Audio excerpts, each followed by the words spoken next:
Ready for your next adventure? KLM Royal Dutch Airlines brings you Real Deal Days, your chance to uncover real adventures and create real memories. Taste the real Amsterdam, explore the real Barcelona, and discover the real Johannesburg, along with many more destinations around the world. Secure your real deal today and seize the moment with KLM Royal Dutch Airlines. Restrictions apply. See terms and conditions at klm.com.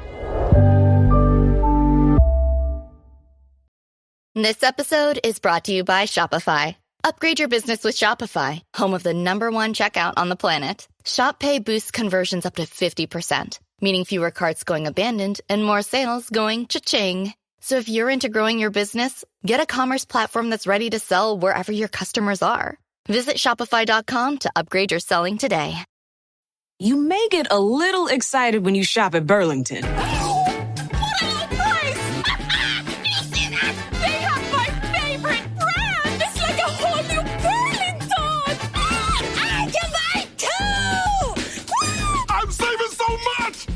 Burlington saves you up to 60% off other retailers' prices every day. Will it be the low prices or the great brands? You'll love the deals. You'll love Burlington. I told you so.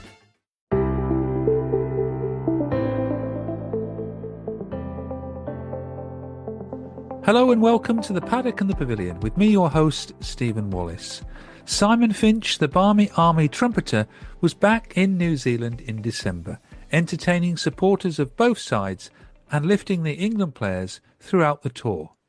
Known to everyone as Finchy, he joins us for the third time to look back on a successful trip for the visitors, a new song for a young England star making his series debut, and his pre-tour visit to Australia promoting this winter's Ashes. Plus, he looks ahead to a mega summer contest against India. As always, it's a fun show with Finchy, constant funny stories and sing-alongs. Welcome back, Simon. How is the Barmy Army trumpeter and ambassador? He's all right, thanks. Yeah, he's doing well. Yeah, I'm fine. I'm fine. Enjoying being at home, actually, because it was quite the year last year. 2024 was the year of travelling. I think I spent like 22 weeks out of the country last year. And that's not including my little trips, one-nighters and stuff that I do up and down the country when I'm away for 2 or 3 nights in a row, in a Premier Inn somewhere, doing my usual professional stuff. So yeah, it's nice to be back. Another 5 weeks, and I could have actually avoided paying any income tax. Didn't think about that, because if you spend 6 months of the year away, don't you? You don't get to pay. You get a reduced rate. So if I'd had another 3 weeks away. But anyway, no, it's good. I'm very well, Stephen. How are you? I'm very good, thank you. Yeah, looking forward to a busy summer, and the Ashes is also to look forward to, which we're going to crack on and talk about later. Yeah. What sort of gigs have you been doing? Have you still doing the old Johnny Cash Roadshow? I am. Yep, out with him again tomorrow. Heading up to Wakefield tomorrow, which is the 26th of February. And then we got Southport the night after that, then Doncaster the following night, so 3 nights in a row. And then, yeah, I've been very busy. It's been an amazing year, actually, in terms of work. For a freelance musician, January is generally a pretty quiet time of year. If you've got work in January, it's a bonus, because, of course, January the 31st is the D-Day for the self-employed. So you have to get all your tax money in. You pay your tax bill by that date. So any work in January is very gratefully received. But this year's been really good. I had a week at Ronnie Scott's with the Royal Scammers, which is a band which is a Steely Dan. I don't want to say tribute, because that kind of that puts a downer on it. It's we faithfully reproduced the classic Steely Dan recordings. So we did that. I did that for a week. I've had a fair bit of Johnny Cash Roadshow. I've been in the West End in the show Mrs. Doubtfire, in there, depping on that for another guy who does it regularly. I've been playing with Hamish Stewart of the Average White Band, gig with him. I've been on tour with this other ska revival thing called Too Much Too Young, which is great. All the two-tone classics, the Bad Manners, the Specials, the Selector, Bit of Madness, and of course, who else is there? Oh, the Beats. Yeah, so I've been doing that. Yeah, it's great, and this summer's looking good. I mean, spring's looking all right. I've got quite a few things. I'm doing a few shows in the West End, plus my Johnny Cash stuff. And then I'm off to, and I'm doing Billy Ocean this summer. So I'm touring the UK with Billy Ocean. You did that last year because you were doing a bit of Suddenly and Caribbean Queen. Yes, I did it. I did about 3 or 4 gigs. We did some festival dates with him, but this year is the 40th anniversary of the Suddenly album, which is the Grammy Award winning album that had Caribbean Queen on it and stuff. When the going gets tough, and we've got like a 22-date UK tour, theatres culminating in the Royal Albert Hall, which would be great. Yes, very good. Have you played there before, Royal Albert Hall? I have, yeah, a couple of times. Yeah, I'm very fortunate. Yeah, but nothing to kind of like on this kind of scale, really. Let's talk cricket. Last time we spoke was June 2024, and you were heading off to the World Cup Barbados. I was, yeah. Yes, went twice last year. Went then, and then went again in early November. There's worse places to go, isn't there? Oh, there are worse places to go. Yeah, I mean, it's great, Barbados. It's fantastic. It's just, yeah, very, very chilled.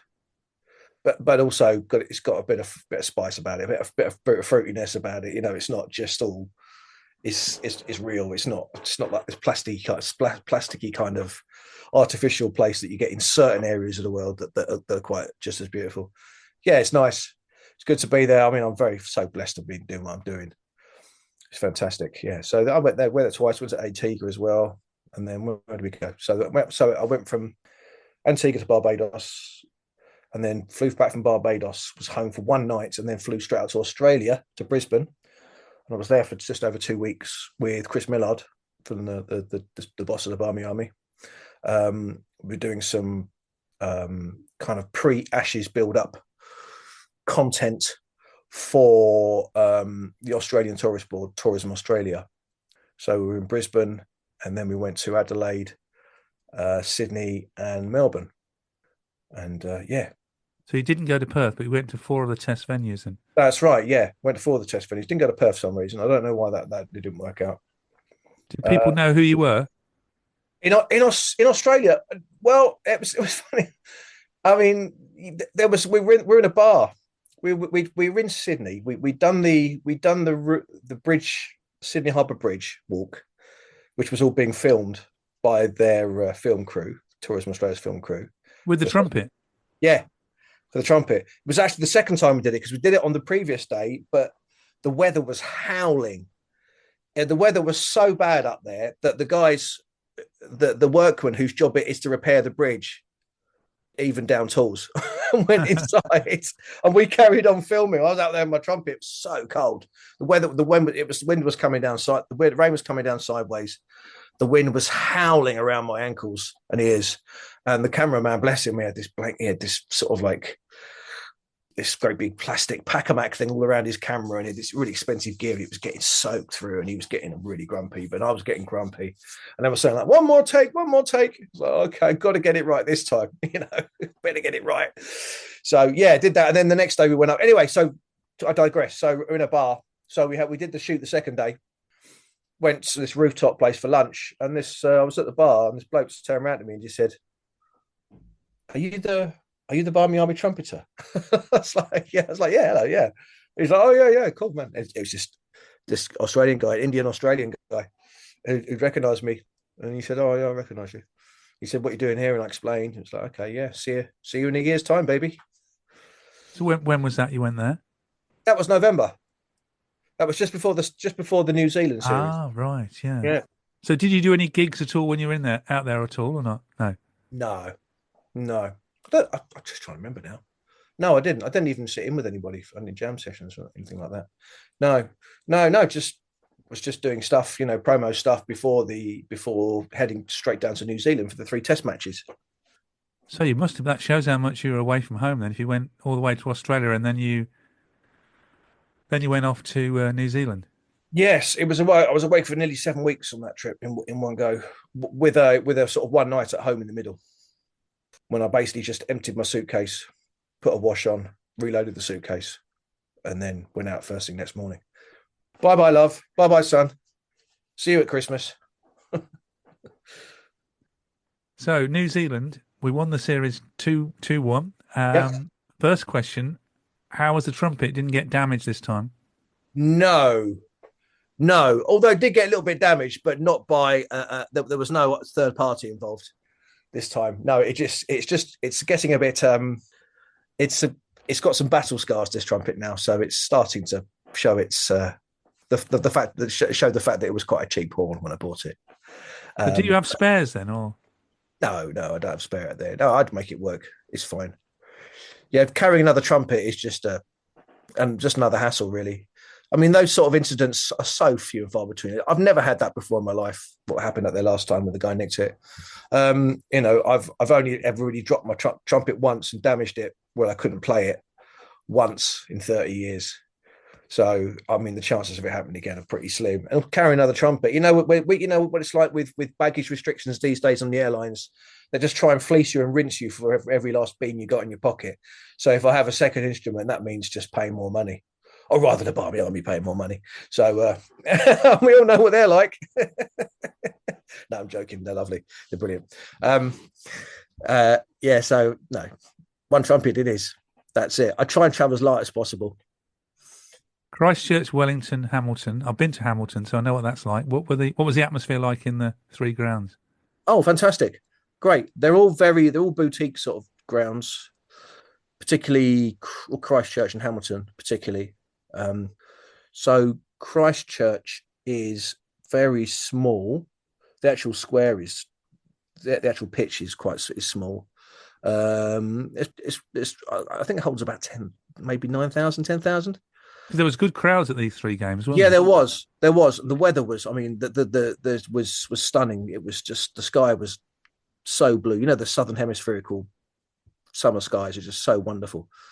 They've got such thin. The UV factor is so strong down there, so you have to slather on.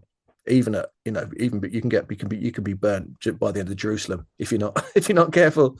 So and also they don't have a lot of. They're not surprisingly they're not that big on shade there. So Christchurch is basically just a kind of a big it's a really, really beautiful recreation ground. So there's no stands at all. There's a few umbrellas here and there, and there's some shade of a few trees. So it's for the hardcore. It is for the hardcore, that place, but it just the kind of the lush greenery just makes up for it. Really, it's a beautiful place. It's a great place to watch cricket. The visibility is fantastic. Plenty of sixes because it's so small. Beer's good, food's good, reasonably priced. Just very low, very mellow, very low key. It's brilliant. Really, it's a great place to tour. New Zealand is my favourite place to tour so far, I would say. There must have been Barmy Army followers who went for the 3 tests as well. Yeah, there were. There was mainly for the first 2. I think some people had done Hamilton before, and once they think no, they've done that now. So, and also it's getting close to Christmas, so people wanted to get back. But yeah, there was a fair contingent that did all 3. In terms of Barmy Army travel, the travel arm of the business, we did pretty well. We did some good numbers on that trip. We had good numbers for all 3. We had more people joined at Wellington, and then did the last 2 tests. There was quite a few doing the first 2 tests only, but it was great. Yeah, it was well attended. But it was a really strong British contingent there, which was really good to see. And as far as I'm concerned, anyone that spends that amount of money traveling that far across the world to watch England play cricket, as far as I'm concerned, you're all right with me. I mean, that shows passion and dedication for you. And it's fair to say that the boys on the pitch, they certainly delivered, particularly in the first 2 matches. Yeah, I mean, it's great. Yeah, first 2 games, as I say, we won first test by 8 wickets, although New Zealand couldn't stop dropping catches in that game. And then the second test we won by 323 runs. Yeah, the second one was extremely convincing. There was no excuses to be made. There were no mitigating circumstances for the win apart from some fantastic cricket played by England, which was great. But there was quite a funny thing in the first match, when those catches were going down, and part of my remit is to keep the crowd entertained. As when there aren't really songs to be played, I'll just play little songs and whatever. And I think Stefan Schemmelt actually flagged it up on the Test match special on the cricket page to BBC. Don't you play the clown music, don't you? I do that, but when they dropped the 7th catch, I started playing da, da, da, da, da, da, da, da, da, da, da, da, from Strictly, and he said on the radio, I think it's on the BBC website, he said, "I'm a big fan of Strictly, but I can't work out why Finch is playing the theme tune." I said, because it was drop number 7. Oh, of course, yeah. Len would be proud of you. Yeah. Oh, rest in peace. What about new songs then? You must have had a new one for Jacob Bethel. Yeah, we did. This came up from it was great. It came up on the blind side. It wasn't one of our regular songwriters that came up with it. It was I've forgotten her name. Really sorry if you're listening. I do apologize. I've seen it on test before. She's not really she's not kind of hardcore Barmy Army. She sort of keeps herself. She does it with her husband, but it's got separately. I think she might even be very little notice as well. I think her name's Joanne. But anyway, yeah. So we were just trying to come up with something, and then she came up. She sort of began. I think it was in Hamilton when she came after day 1. She came she song walking around the ground in the morning. She went Finchy, Finchy, Finchy. Started running down the bank towards me. I'm like, oh, hello. Yeah. She went, "Have you got a Jacob Bethel song going?" I said, "No." She goes, I thought of one. I said, "Okay, what is it?" She goes, "Everywhere you go, always take the Bethel with you. Everywhere you go." You know, we're like, always Jacob Bethel. I was like, that's a winner. So I went off back, spoke to the kind of the brains trust of the songwriters in the Barmy Army. There's a few faces that you kind of generally have to get these songs past, otherwise they don't catch on. And they were like, "Oh yeah, that's pretty good." And then the verse just wrote itself. It came up really easily. It was just, "There was a young boy from Barbados. He traveled far across the sea. He had a dream to play for England, and now he's batting number 3. Everywhere you go, always take the Bethel with you." Just like absolutely, it wrote itself. But between myself, Adge Walton, and Rob Lewis, who's known as Randy Caddick, the 3 of us kind of put it together in about 5 minutes. One of those things that just happened, and it caught on. And then we sung it. I think he's a bit young to actually remember the song, but there was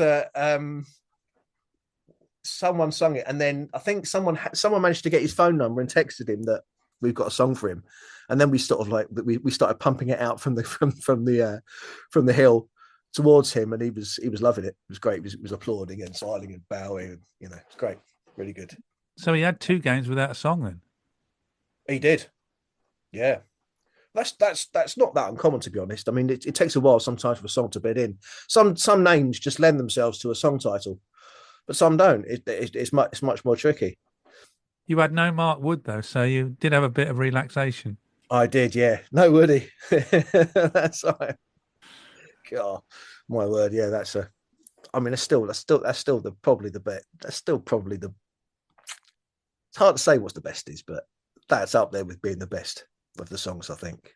Just had you got one ready for Jordan Cox, and then he wasn't. Then he went home injured. No, nothing. No, nothing. No, not yet. Yeah, nothing yet, unfortunately. No, and I don't think he will. I mean, until he plays, we won't have anything ready. And you've got no more Jimmy Anderson. You didn't get a chance to give him a farewell either, did you, in his last test? No, I mean, I went to one day of it. It's I think it went to day 2 at Lord's. Got a ticket and went to see it. Yeah, it was you know, it was a funny one. I'll be candid about this. It was a shame because it wasn't, you know, Lord's is fantastic, but Lord's is an event. It's almost like a place to be seen. It's almost something to tick off the list of things to do in the summer, and so you don't always have most hardcore cricket fans there. And that day was no different to that, really. So there were a lot of people sat around me who had no idea who he was, which was a bit of a shame, really. Did you get a chance to give Tim Southey a send off though? Yeah, sort of. I mean, what song? What we had? Did we have a song for him? I think we did. He was chasing that 100 sixes. I know that, but yeah. I remember there was a moment. It was. I can't remember. No, we didn't have a song for him, but we all gave him the full Barmy Army send off, the full-throated Barmy Army send off, which I think he duly deserved, having made his debut against England, of course, as well. think that's when he got his top score, I think, in his first He did, game. yeah. Yeah. Been watching that live on the telly. You are listening to The Paddock and The Pavilion with Stephen Wallace. Don't forget, you can find this show along with our archive of over 300 episodes on Apple Podcasts, Amazon Music, Spotify, or on our YouTube channel. What about the hat trick for Gus Atkinson? Oh, that's magic, wasn't it? That was magic. I was right behind the bowler's arm, pretty much, when he did that, and that was great. It was just before lunch, and I think I was just doing a bit of a boundary walk, and there's a bit where between overs, because you can walk kind of behind the sight screen when the batter's not when the batter's not facing it, you know what I mean. So, and then when they change ends for the next over, the security block off that little bit of the walkway, so you're not obviously distracting the batter. And so I was just trying to get round, and I couldn't get round. So I was stuck on the side. So I was almost behind the sort of bowler's arm. So I was sort of almost in the batter's eye line, but you have to stay completely still. I was just there, and I watched all three. It was almost behind the bowler's arm. It was quite something. And then when he got his last one, I did this. I went into this crazy little sort of like jig dance thing that I don't think I've ever done before, and I don't think I'll ever do again. It was amazing. Yeah. Did you get to do much sightseeing? Well, I was there. I didn't actually. I didn't do as much as I did the first time I was there. I think plenty of parties though. Plenty of parties. Well, we had our closing end of tour party, which was quite a mellow affair. We had a small raffle and we had a bit of a sing song, and that was nice to get all the travel members together to everyone to say goodbye. But no, not a lot. There were a lot of excursions going on, but there were some of them were more than a couple of hours away, on a coach. And I was just thinking, no, I'm just going to have some time just chilling and walking around. I've been on the road for about 5 weeks by that point, and I was just feeling like I just wanted to I'd kind of found my feet out as a kind of, not as a solo traveler, but I had the things that I wanted to do and wanted to see. So yeah, I didn't do any excursions. A lot of people when we were in Hamilton, some people went off to the Hobbiton, which is where they filmed this, the Hobbit Museum. Some people did some of the winery tours. Unfortunately, the winery tour I missed because I was too late signing up for it. And there was no spaces left on the bus. So I couldn't go. That's one thing I wanted to do, was to do the winery. You're good for the sing-along on the bus, aren't you? Sorry? You're good for the sing-along on the bus. I am, yeah. And those roads in New Zealand, the roads are flat, so I can get my trumpet out and play along without fear of it jumping, the mouthpiece bouncing off my face and knocking my teeth out. And I'm quite happy to do them there. Ask me to do them in India or Pakistan, you get a flat refusal to do it, because it's like I can almost knock my teeth out with the mouthpiece because the roads are so bumpy. But yeah. But unfortunately, I missed that winery because and then I found out a couple of people who went on the trip actually don't even like wine and didn't even drink. And I was so upset. I was like, why are you going? I wanted to go. I love my wine, me. Because wasn't the Barmy Army celebrating its 30-year anniversary? That's this year. That's coming up. Year? Yes, this year. Yeah, we've got this year. We've got a gala evening, a dinner. I think it was black tie. I think we've just kind of like dialed it down a bit from the full black tie status, and we've got an event, full dinner and dinner, dance, etc. at Edgbaston in the banqueting hall at the grounds. I think it's on the 28th of March. And some of the old faces will be there. Original, they'll be there. Bill Cooper, Billy the trumpet will be there, and Vic Flowers. You remember Vic? Do you remember him? He's the guy who used to dress up. He looks a bit like Jimmy Savile. He wore the night out. I remember him. Yeah. Big white hat with the big, St. George cross on it. He'll be there. I think Paul Collingwood's speaking. Ashley Giles is speaking. Woody's going to be there. And there'll be some ex-players be there as well. Rooty might be there because he's very well. He's got a good connection with the Barmy Army. Yes, that's going to be a great night. So that's 28th of March. That's great. And you've got a summer to look forward to against India. Yes. And will you do some of the ODIs, T20s, or is it just the four tests that you can do? I don't know yet. The white ball stuff tends to come in last minute. I get the test nailed down, and then it depends on a few factors whether I attend the ODIs, because the hardcore Barmy Army members tend not to go to. They tend to keep their powder dry for the Red Bull games. So if there aren't many people there who are going to know the songs or sing the songs, it's kind of, my role is diminished somewhat.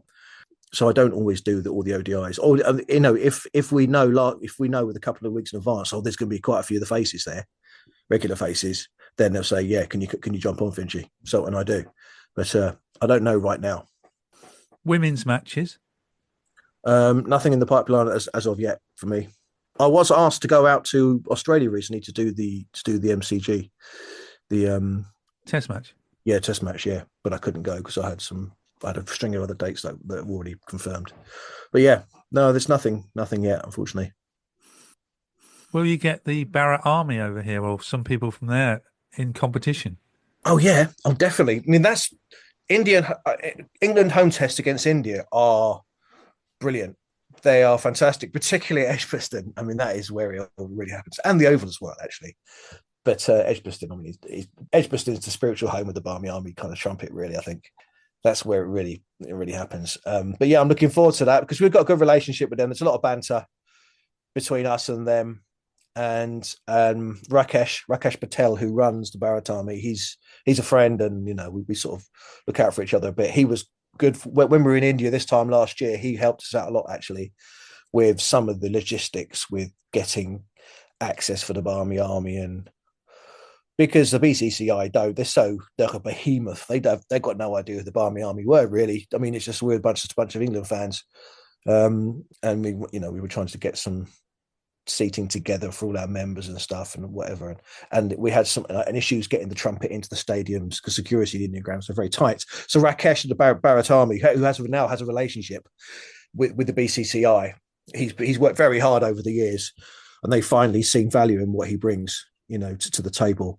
So he told them about us, and so that gave us some inwards. So he's great. So yeah, as much as it is quite a verbal rivalry, the verbals are quite strong with the Barmy Army against the Barmy Army. There is a mutual respect, and we feed off each other, and it just, I think it adds up to a much more enhanced experience for all, really. Yeah. Ticket sales are really good, I've read. Yeah.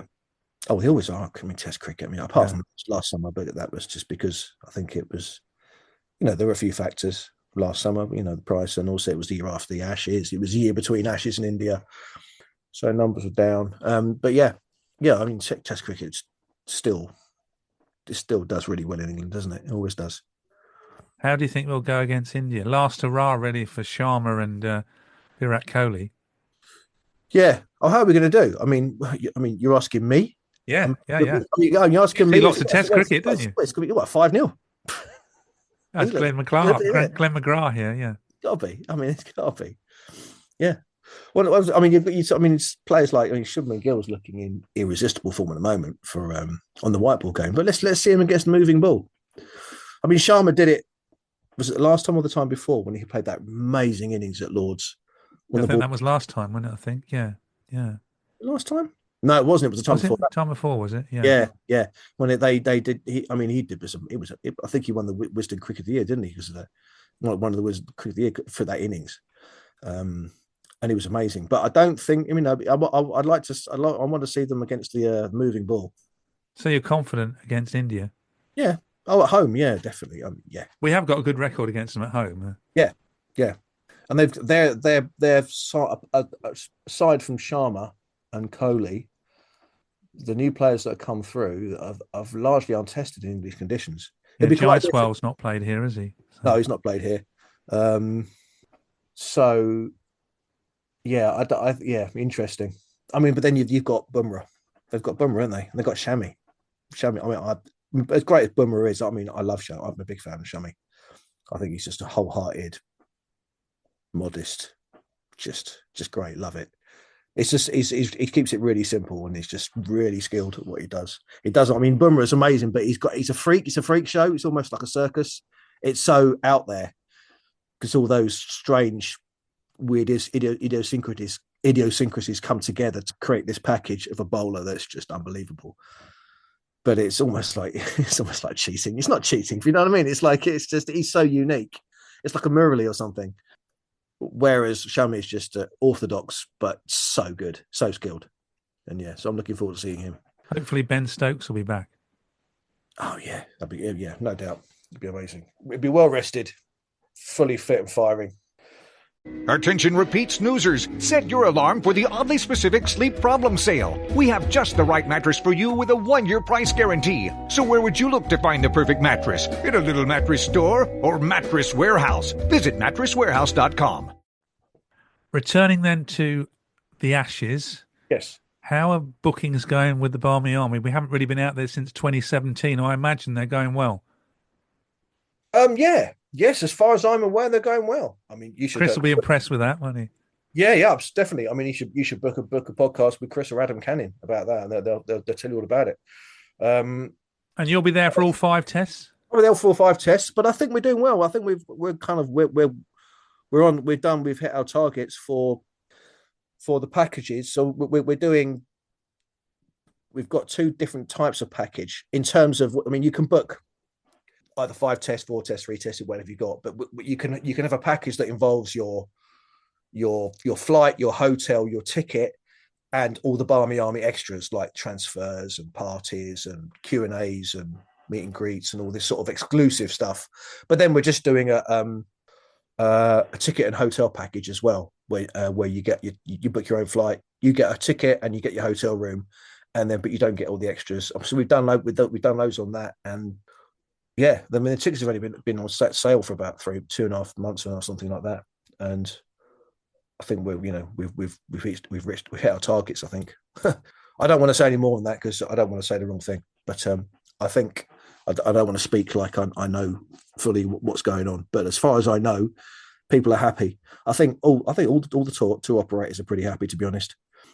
But yeah, I think it's a very special thing with the Barmy Army because of the history of the Barmy Army and the fact that it's our 30th year this year, and we're going back to Adelaide where it first started 30 years ago. I think being part of the Barmy Army travelling group for these coming Ashes is the real golden ticket, I think, for the Ashes this year. You said off air that you went on the Adelaide roof, so do you think you would go up there during the Test match? Or I hope so. Blinking hope so. I loved it. It was great. It was really good fun. It's really good. And yeah, I got a chance. They asked me to do a bit of comment when I was up there, just imagining doing some commentary of a game. So that was quite good fun. And then yeah, looking forward to that very much so. Can we win the Ashes back? Yes. Yeah. I mean, there's no reason why we can't.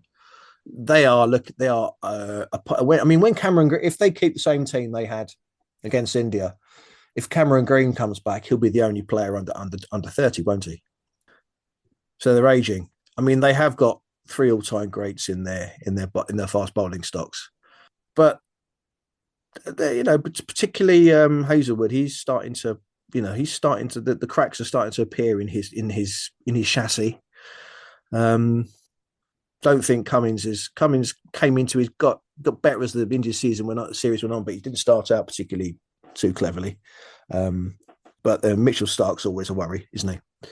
He's done some horrible things to England in the past, particularly in Australia, as a certain opening batsman will testify to.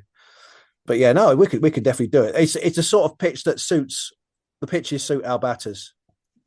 Ball comes onto the bat lovely. There's not a lot of movement in the air. It suits players like Zach Crawley massively. I know he gets a lot of grief from England fans. I see it on X. Well, I don't see it on X anymore because I'm not on there. I've left that platform for a while. But when I was on there, I used to find myself having to fight battles for the man. I mean, he's been man of the series for England in 2 of the last 3 Test series, and people still want it to be dropped. I mean, it's crazy. England's best batter in India and England's best batter in the previous Ashes, and people still want it to be dropped. I mean, it's beyond me. you know. We need our fast bowlers fit, though, don't we? Yeah, we do. We do. But we have got quite a lot of them. Well, we got, Bryden was a revelation, as was Gus, and then our summer just gone. I think Bryden particularly bowls the right kind of lengths for Australia. Yeah, out of the two of them, I think Gus will be amazing as well. He's like almost like your kind of not work. I don't want to say workhorse, but he could put some overs in, and he'll become fitter and fitter. I think that now he's done his first year in Test cricket. He knows what it's all about now. He knows what's required of him. I'm not saying that he, obviously didn't shirk any of his responsibilities as an athlete, but when there's nothing compares to Test cricket, does it? When you come in for the first time, it's like wow, and it's super intense, and I think he's all the better for it now, having experienced that for the first time. I bet you can't wait to get out to Perth for that first test at the Optus Stadium. Mate, it's going to be so amazing. Yeah, I mean, I've never seen a cricket in Australia before, so it's going to be quite the thing. Yeah, I mean, it was just walking into those stadiums during in November when I was doing the online content for Tourism Australia. Just going into the ground, walking into the grounds, getting to walk onto the pitch. I got to walk onto the square at the MCG, and I got to kneel down and just sort of like I managed to just kind of rub my hand in the grass and then I walked out on the pitch right up in front of the old vintage scoreboard at Adelaide as well. Stood right in front of that. That was wonderful. I got a little kind of inkling of what it must be like to be. I mean, not at all. This sounds pompous, but to be actually, not many people walked out to the middle of those pitches, and even though they were completely empty, just standing there, and I could just sort of like just imagine what it's like. If this place was just full of fans and all going off, and you're there with a bat in your hand and your helmet on and your pads, walking out and going, "Wow, what's this like?" So that was quite a special moment. You can only imagine what it'll be like at the MCG if the series is still alive. Oh my God, can you imagine? Oh, fantastic! When we were there doing the filming, the guide, because they have volunteers who are historians of the ground. He was showing us around, and he said, "This is where you'll be. This is where the Barmy Army will be on the day." So I got a chance to kind of do that. What the bowlers call visualization. I got a chance to visualize what it'll be like on the on Boxing Day.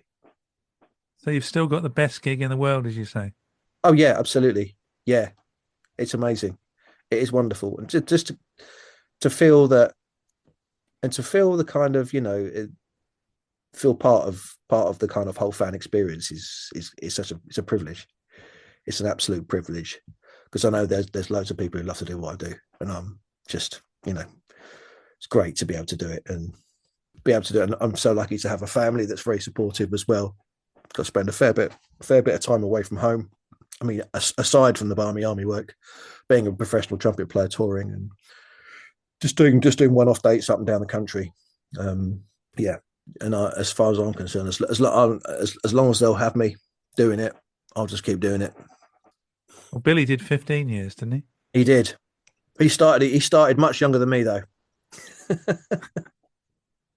Yeah.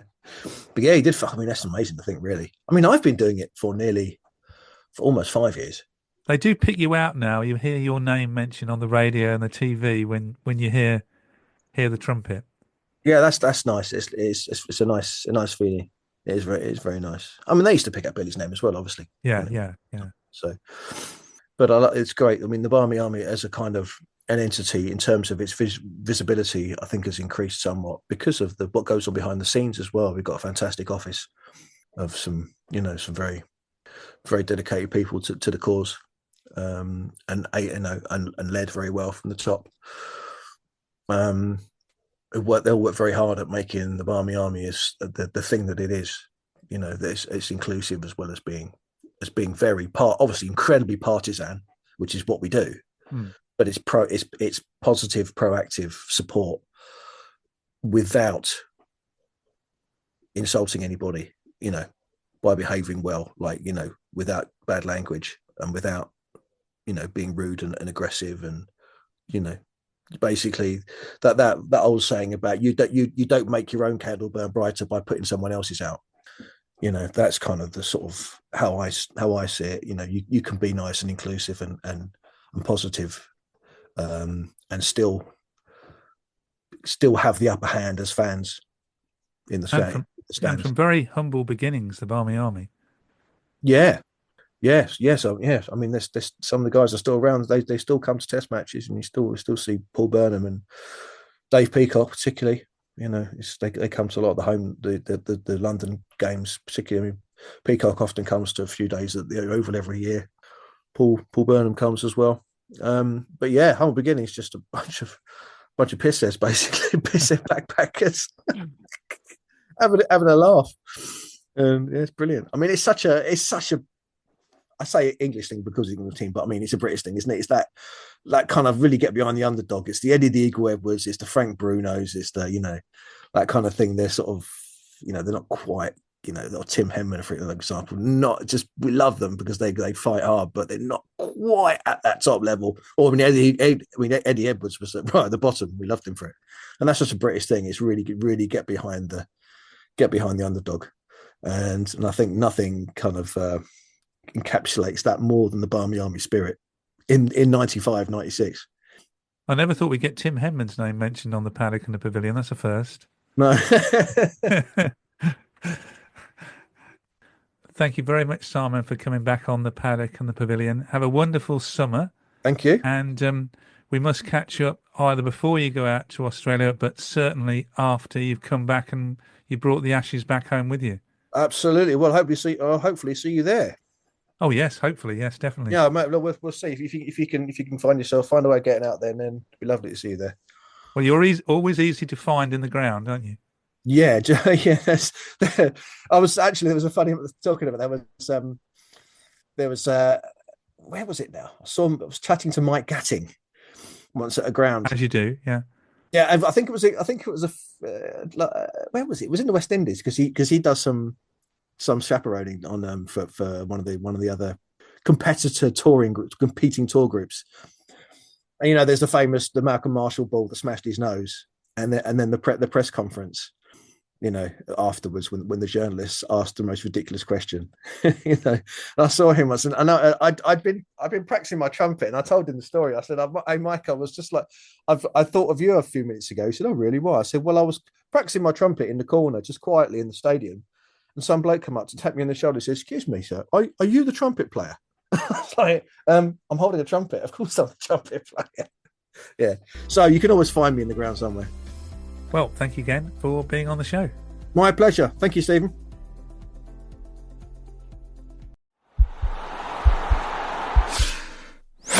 This podcast is part of the Sports Social Podcast Network.